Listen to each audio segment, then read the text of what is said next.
Yeah, so what's up, everyone?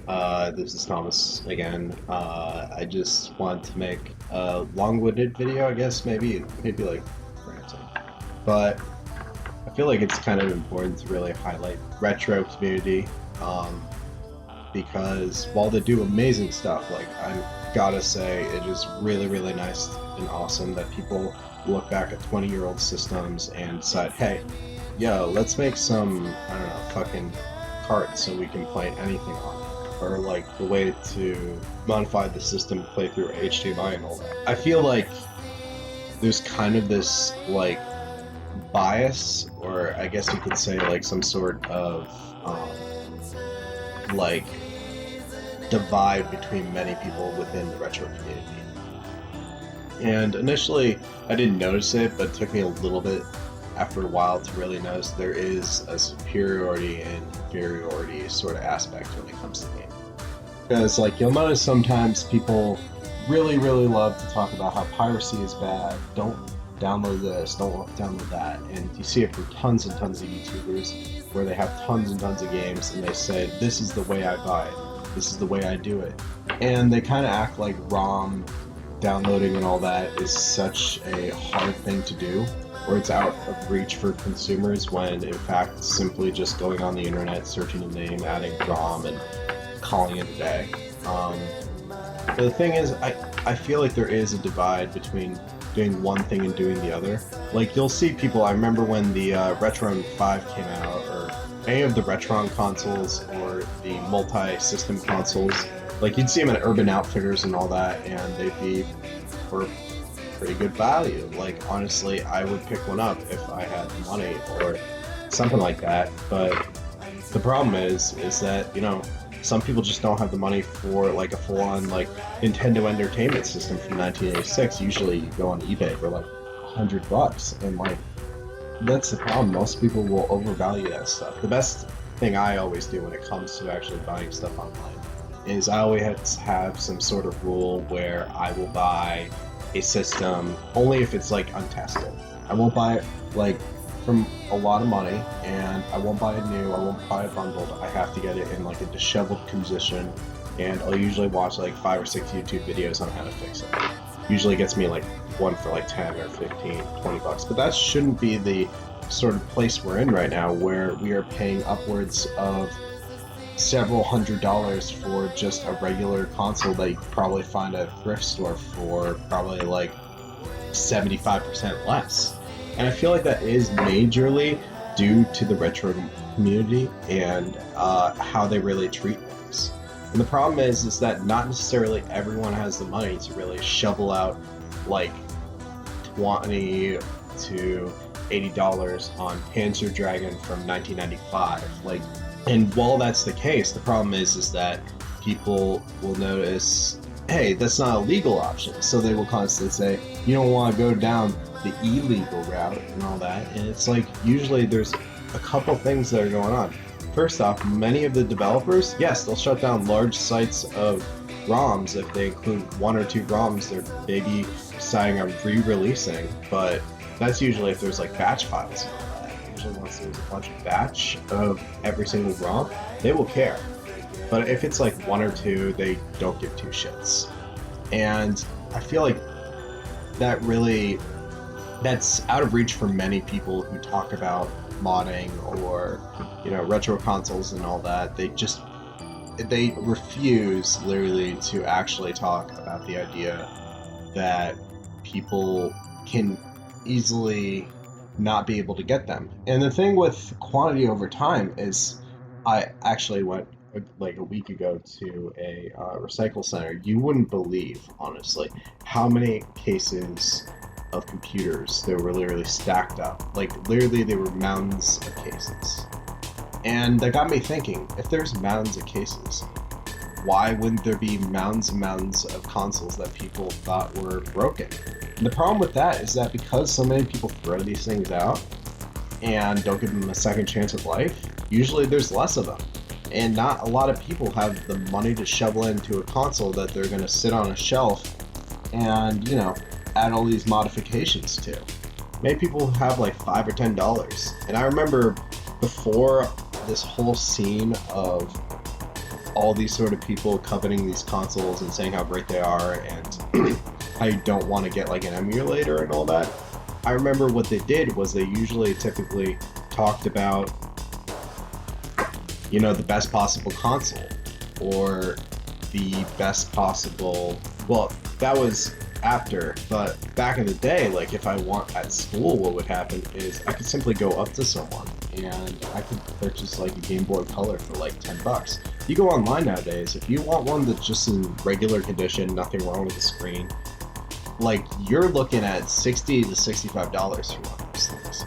Usually people will say, oh yeah, look at a garage sale and all that. And the problem is that people snipe those pretty quickly because they know they will resell for a lot.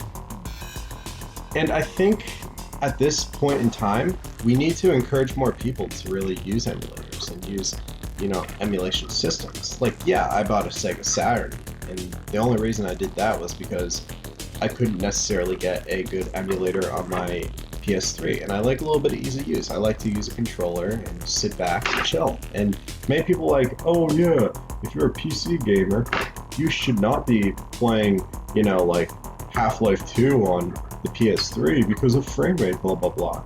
And I know that's a completely separate point when you, like when I sit down and I talk about that. But the thing about that is that like consoles just have an ease of use, and even though sometimes they have like tanked frame rate and all that, usually a PC won't really have that. You have to set up controls, you have to map things. I remember even last night I had a problem where I was trying to get my controller and set it up with Xpatter, which, by the way, you know, I didn't fucking pay for Xpatter. I found like some like file online that had Xpatter in a good price. Well, not a good price point, like basically for free. Obviously, it's not updated. It's probably from like 2012, 2011 or something. But that's beside the point. Yeah, I use a console and I'd like to use a lot of emulators.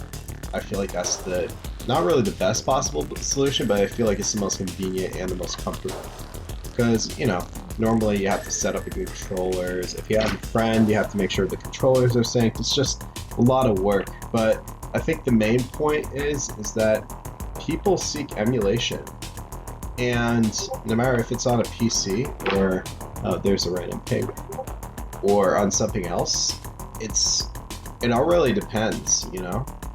And I don't think there should be so much of a divide. I think people should encourage people to use emulators and, you know, not really try and like boost up consoles so much, because honestly, if you look at consoles compared to most of these emulators, it's sad to say, will do a much better job than any sort of computer can. Yes, a computer has less of the ease of use, and I think that's mainly the reason why people go towards consoles, but at the same time, I think the retro community honestly has to be a lot more honest with themselves, because I'm sure they know that no matter what sort of frame thing they go through, or no matter what sort of thing they can go through, you know, the idea that you can just simply plug in a computer and do the exact same thing is a much better option. And I find that is something that the retro community needs to be honest with. Yes, there's things that will do it better. And no, it's not the original hardware, but it will do the exact same thing. So, I don't know. I'm probably going to get like dislike bombed for this long ass rant, and I probably missed a bunch of points and made a bunch of straw mens. Feel free to leave a comment on that. I really don't care. I do love to hear people's opinions, so that would be really awesome to hear what you guys have to say. But I do want to say this. I want to try this because I haven't really seen a lot of people do this, because I don't know, I think people have this position where they love to have an inflated ego and all that shit. And while I do have that sometimes, like I'm fucking human. I'm not a robot. Of course I get my ego boosted here and there, but I want to try something new.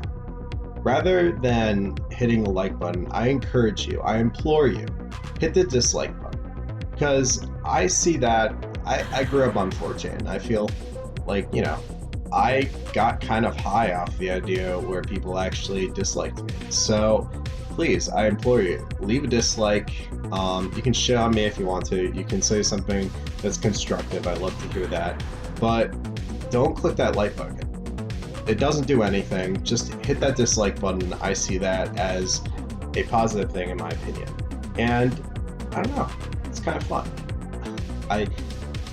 If I really want to see it as a like button, all I need to do is look upside down.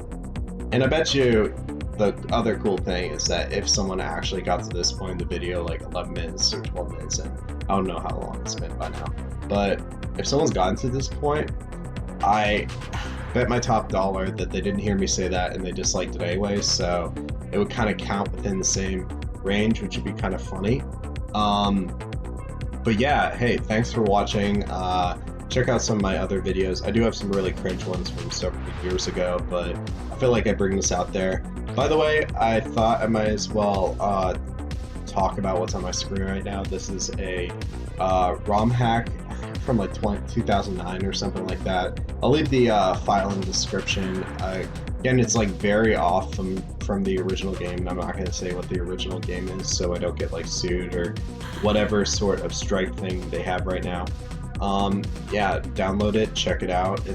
I think it's kind of funny. I don't know what necessarily it is, allegedly of course. But yeah, have a wonderful day, have a wonderful night wherever you are. Just stay safe out there, sleep well, and yeah, see you around.